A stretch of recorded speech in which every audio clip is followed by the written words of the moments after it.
بسم اللہ الرحمن الرحیم۔ السلام علیکم ورحمۃ اللہ وبرکاتہ۔ سلطان نور الدین زنگی اور روضہ رسول صلی اللہ علیہ وسلم کی حفاظت کی سعادت۔ یہ واقعہ آپ نے کافی دفعہ پڑھا اور سنا ہوگا۔ یہ واقعہ مدینہ کی تاریخ کی تقریباً تمام کتب میں موجود ہے۔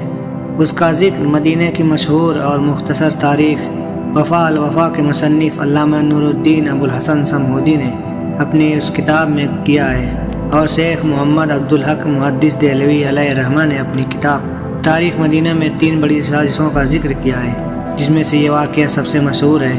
صمودی کے قول کے مطابق عیسائیوں نے یہ سازش 557 ہجری میں مرتب کی۔ اس وقت شام کے بادشاہ کا نام سلطان نور الدین زنگی تھا اور اس کے مشیر کا نام جمال الدین اصفہانی تھا۔ ایک رات نور الدین زنگی نے رسول اللہ صلی اللہ علیہ وسلم کو خواب میں 3 بار دیکھا۔ ہر بار رسول اللہ صلی اللہ علیہ وسلم نے 2 آدمیوں کی طرف اشارہ کرتے ہوئے سلطان سے کہا، مجھے ان 2 آدمیوں سے بچاؤ۔ اس رات نماز تہجد کے بعد سلطان نور الدین زنگی نے خواب میں دیکھا کہ رسول اللہ صلی اللہ علیہ وسلم 2 سرخی مائل رنگت کے آدمیوں کی طرف اشارہ کر کے سلطان سے کہہ رہے ہیں کہ مجھے ان کے شر سے بچاؤ۔ سلطان ہڑبڑا کر اٹھے، وضو کیا، نفل ادا کیے اور پھر ان کی آنکھ لگ گئی۔ دوبارہ وہی خواب دیکھا، اٹھے، وضو کیا، نفل پڑھے اور سو گئے۔ تیسری بار وہی خواب دیکھا، اب ان کی نیند اڑ گئی۔ انہوں نے رات کو ہی اپنے مشیر جمال الدین موصلی کو بلا کر پورا واقعہ سنایا۔ مشیر نے کہا، سلطان، یہ خواب 3 بار دیکھنے کے بعد آپ یہاں کیوں بیٹھے ہیں؟ اس کا آپ کسی سے ذکر نہ کریں اور فوراً مدینہ روانہ ہو جائیں۔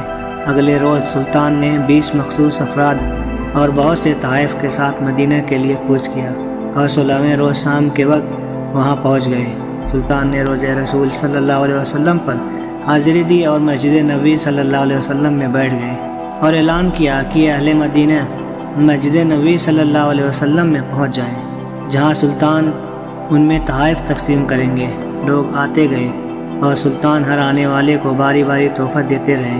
اس دوران وہ ہر شخص کو غور سے دیکھتے رہے، لیکن وہ 2 چہرہ نظر نہ آیا جو انہیں ایک رات میں 3 بار خواب میں دکھایا گیا تھا۔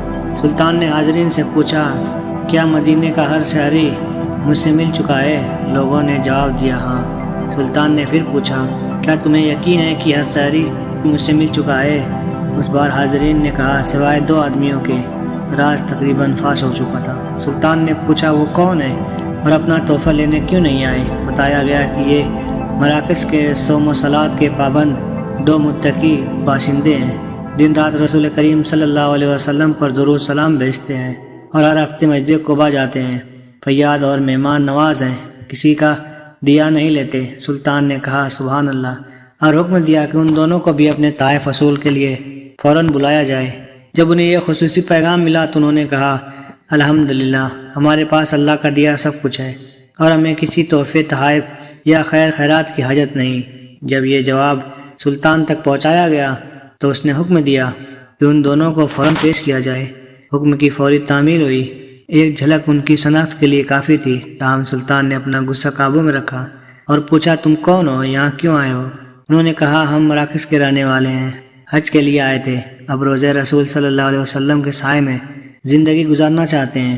سلطان نے سختی سے کہا، کیا تم نے جھوٹ بولنے کی قسم کھا رکھی ہے؟ اب وہ چپ رہے۔ سلطان نے حاضرین سے پوچھا، یہ کہاں رہ رہے ہیں؟ بتایا گیا کہ روضہ نبی صلی اللہ علیہ وسلم کے بالکل نزدیک ایک مکان میں، جو مسجد نبی صلی اللہ علیہ وسلم کے جنوب مغرب میں دیوار کے ساتھ تھا۔ سلطان فوراً اٹھے اور انہیں ساتھ لے کر اس مکان میں داخل ہو گئے۔ سلطان مکان میں گھومتے پھرتے رہے۔ اچانک نئے اور قیمتی سامان سے بھرے ہوئے اس مکان میں ان کی نظر فرش پر پڑی ہوئی ایک چٹائی پر پڑی۔ نظر پڑنی تھی کہ دونوں مراکشی باشندوں کی ہوائیاں اڑ گئیں۔ سلطان نے چٹائی اٹھائی، اس کے نیچے ایک تازہ کھودی ہوئی سرنگ تھی۔ سلطان نے گرج کر کہا، کیا آپ بھی سچ نہ بولو گے؟ ان کے پاس سچ کے سوا کوئی چارہ نہ تھا۔ انہوں نے اعتراف کیا کہ وہ عیسائی ہیں اور ان کے حکمران نے انہیں بہت سا مال و زر اور ساز و سامان دے کر حاجیوں کے روپ میں مراکش سے اس منصوبے پر حجاز بھیجا تھا کہ وہ کسی نہ کسی طرح رسول کریم صلی اللہ علیہ وسلم کا جسد اقدس روضہ مبارک سے نکال کر لے آئیں۔ اس ناپاک منصوبے کی تکمیل کے لیے انہوں نے حج کا بہانہ کیا اور اس کے بعد روضہ رسول صلی اللہ علیہ وسلم سے نزدیک ترین جو مکان کرائے پر مل سکتا تھا وہ لے کر اپنا مذموم کام شروع کر دیا۔ ہر رات وہ سرنگ کھودتے جس کا رخ روضہ مبارک کی طرف تھا، اور ہر صبح کھودی ہوئی مٹی چمڑے کے تھیلوں میں بھر کر جنت البقیع لے آتے اور اسے قبروں پر بکھیر دیتے۔ انہوں نے بتایا کہ ان کی ناپاک مہم بالکل آخری مراحل میں تھی کہ ایک رات موسلا دھار بارش کے ساتھ ایسی گرج چمک ہوئی جیسے زلزلہ آ گیا ہو، اور اب جبکہ ان کا کام پایہ تکمیل کو پہنچنے والا تھا تو سلطان نہ جانے کیسے مدینہ پہنچ گئے۔ سلطان ان کی گفتگو سنتے جاتے اور روتے جاتے، اور ساتھ ہی فرماتے جاتے کہ میرا نصیب کہ پوری دنیا میں سے اس خدمت کے لیے اس غلام کو چنا۔